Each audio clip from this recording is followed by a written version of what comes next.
الحمد لله رب العالمين والصلاة والسلام على رسوله الكريم محمد وعلى آله وأصحابه أجمعين وعلى من تبعهم بإحسان إلى يوم الدين.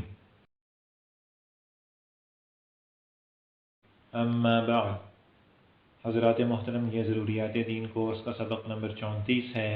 اس کا موضوع ہے نماز وتر کی فضیلت اور طریقہ. محترم سامعین، نماز وتر کے ثواب کے بارے میں 2 احادیث سمجھیے.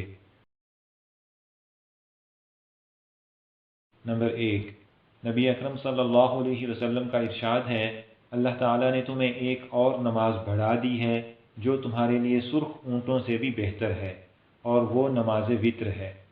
سرخ اونٹ عرب کے ہاں بہت قیمتی مال سمجھا جاتا تھا. سرخ اونٹ اس زمانے میں ایسے ہی تھے جیسے اس زمانے میں مثلا پراڈو گاڑی. تو نماز وتر جس نے ادا کر لی اس نے گویا پراڈو سے بھی زیادہ قیمتی سرمایہ جمع کر لیا. نمبر 2، نبی اکرم صلی اللہ علیہ وسلم کا ارشاد ہے، الوتر حق فمن لم یوتر فلیس منا، قالها ثلاثا. مطلب یہ کہ وتر لازمی ہے، جو وتر نہ پڑھے وہ ہم میں سے نہیں. آپ نے یہ بات 3 بار ارشاد فرمائی. وتر کا درجہ عام سنت مؤکدہ سے زیادہ ہے اور فرض سے کم ہے. حضرات محترم، اب نماز وتر پڑھنے کا طریقہ. نماز وتر 3 رکعتیں ہیں، 1 سلام اور 2 قعدوں کے ساتھ. نبی اکرم صلی اللہ علیہ وسلم نماز وتر میں پہلی رکعت میں سبح اسم ربک الاعلی اور دوسری رکعت میں قل یا ایھا الکافرون اور تیسری رکعت میں قل ھو اللہ احد پڑھتے تھے، اور سلام صرف آخر میں پھیرتے تھے. اس حدیث سے ایک تو یہ معلوم ہوا کہ نماز وتر کی 3 رکعتیں ہیں 1 سلام کے ساتھ، اور دوسرے یہ معلوم ہوا کہ پہلی رکعت میں سورۃ سبح اسم ربک الاعلی اور دوسری میں سورۃ قل یا ایھا الکافرون اور تیسری میں سورۃ قل ھو اللہ احد پڑھنا بہتر ہے. امام ترمذی فرماتے ہیں کہ صحابہ اور بعد کے علماء کی اکثریت نے اسے اختیار کیا ہے کہ وتر کی 3 رکعتوں میں یہ 3 صورتیں پڑھے. حضرت عائشہ رضی اللہ عنہا فرماتی ہیں کہ نبی اکرم صلی اللہ علیہ وسلم وتر کی 2 رکعتوں پر سلام نہیں پھیرتے تھے. اس حدیث سے بھی معلوم ہوا کہ وتر کی 2 رکعتوں پر سلام نہ پھیرے. اور دوسری حدیث میں جو یہ آیا ہے کہ رسول اللہ صلی اللہ علیہ وسلم نے فرمایا کہ 3 وتر نہ پڑھو، 5 یا 7 وتر پڑھو اور مغرب کے ساتھ مشابہت نہ کرو.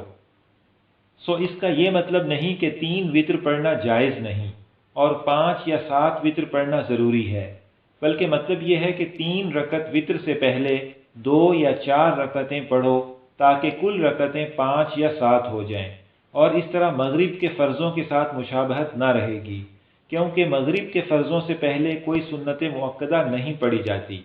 ابو العالیہ رحمہ اللہ ایک تابعی عالم ہیں، ان سے نماز وتر کے بارے میں پوچھا گیا تو آپ نے فرمایا، ہمیں محمد صلی اللہ علیہ وسلم کے صحابہ نے نماز وتر مغرب کی نماز کی طرح پڑھنا سکھائی ہے، سوائے اس کے کہ وتر کی تیسری رکعت میں فاتحہ اور سورت بھی پڑھی جاتی ہے. اس سے معلوم ہوا کہ 1 سلام کے ساتھ 3 رکعت وتر پڑھنے کا ہی صحابہ کرام میں عام رواج تھا، جس میں 2 رکعت پر قعدہ بھی ہوتا تھا، لہذا یہی آخری عمل اور مسنون طریقہ ہے. اس کے علاوہ دوسرے طریقے یا تو پہلے کے ہیں اور یا کسی صحابی کا انفرادی اجتہاد ہے. حضرات محترم، نماز وتر کی تیسری رکعت میں رکوع سے پہلے دعائے قنوت پڑھی جاتی ہے. حضرت انس رضی اللہ عنہ سے پوچھا گیا کہ دعائے قنوت رکوع سے پہلے ہے یا بعد میں؟ آپ نے فرمایا رکوع سے پہلے ہے. رکوع کے بعد آپ صلی اللہ علیہ وسلم نے صرف 1 مہینہ دعائے قنوت پڑھی ہے، مشرکین کے خلاف بد دعا کرنے کے لیے. صحابہ کرام رضی اللہ عنہم میں عام رواج نماز وتر میں رکوع سے پہلے دعائے قنوت پڑھنے کا تھا. حضرت عبداللہ بن مسعود رضی اللہ عنہ دعائے قنوت پڑھنے سے پہلے بھی تکبیر کہتے اور دعا پڑھنے کے بعد بھی تکبیر کہتے.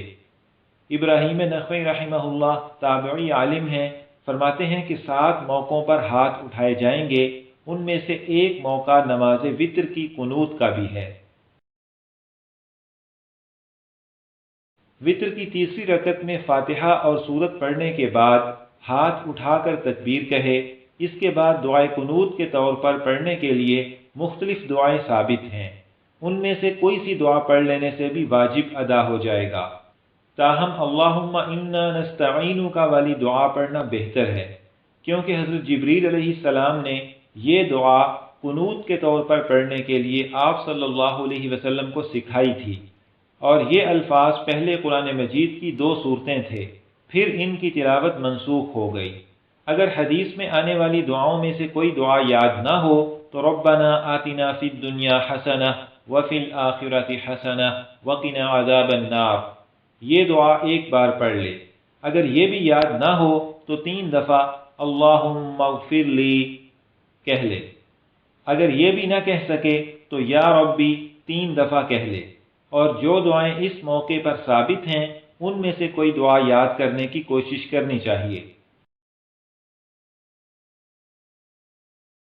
حضرات محترم، وطر میں درج ذیل دعائے قنوت پڑھنا بہتر ہے۔ اللہم انا نستعینک ونستغفرک ونؤمن بک ونتوکل علیک ونثنی علیک الخیر ونشکرک ولا نکفرک ونخلع ونترک من یفجرک اللہم ایاک نعبد ولک نصلی ونسجد وإلیک نسعى ونحفد ونرجو رحمتک ونخشى عذابک ان عذابک بالکفار ملحق۔ یہ دعا الفاظ کے معمولی فرق کے ساتھ مختلف احادیث میں آئی ہے۔ اس دعا کا ترجمہ یہ ہے: اے اللہ، ہم تجھ سے مدد چاہتے ہیں اور تجھ سے بخشش چاہتے ہیں اور تجھ پر ایمان لاتے ہیں اور تیری اچھی تعریف کرتے ہیں اور تیرا شکر ادا کرتے ہیں اور تیری ناشکری نہیں کرتے، اور جو تیری نافرمانی کرے اسے ہم اتارتے ہیں اور چھوڑتے ہیں۔ اے اللہ، ہم تیری ہی عبادت کرتے ہیں اور تیرے ہی لیے نماز پڑھتے ہیں اور سجدہ کرتے ہیں اور تیری ہی طرف جلدی کرتے ہیں اور فرما برداری کرتے ہیں اور تیری رحمت کی امید رکھتے ہیں اور تیری سزا سے ڈرتے ہیں، بے شک تیری سزا کافروں کو ملنے والی ہے۔ محترم سامعین، اب نماز وطر کے بارے میں 10 بنیادی احکام سمجھیے۔ نمبر 1، وطر کی تینوں رکعتوں میں فاتحہ کے بعد سورت ملائی جاتی ہے۔ نمبر 2، اگر تیسری رکعت میں دعائے قنوت بھول گیا اور رکوع میں چلا گیا، پھر یاد آیا تو اب دعائے قنوت نہ پڑھے بلکہ آخر میں سجدہ سہو کرے، اور اگر رکوع سے اٹھ کر دعائے قنوت پڑھی اور پھر رکوع کیا تو نماز ہو گئی، لیکن ایسے نہ کرے، اور سجدہ سہو اس صورت میں بھی واجب ہے۔ نمبر 3، اگر بھول کر پہلی یا دوسری رکعت میں دعائے قنوت پڑھ لی تو اس کا اعتبار نہیں، تیسری رکعت میں دوبارہ پڑھے اور سجدہ سہو بھی کرے۔ نمبر 4، نماز وطر بلا عذر بیٹھ کر پڑھنا جائز نہیں۔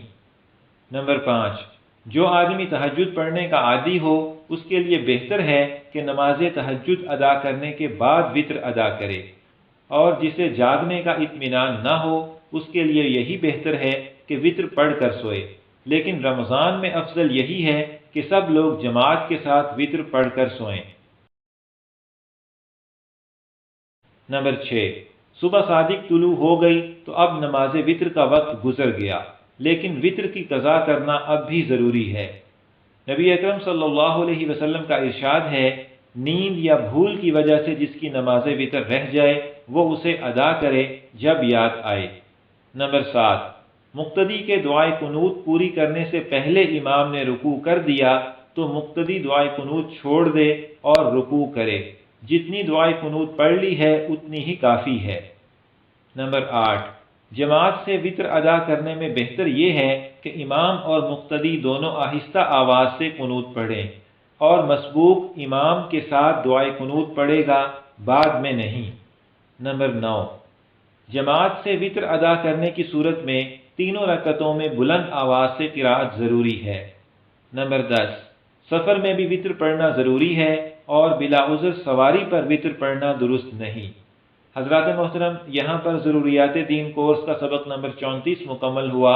انشاءاللہ تعالی سبق نمبر 35 کا موضوع ہوگا سنت اور نفل نمازوں کے فضائل و احکام۔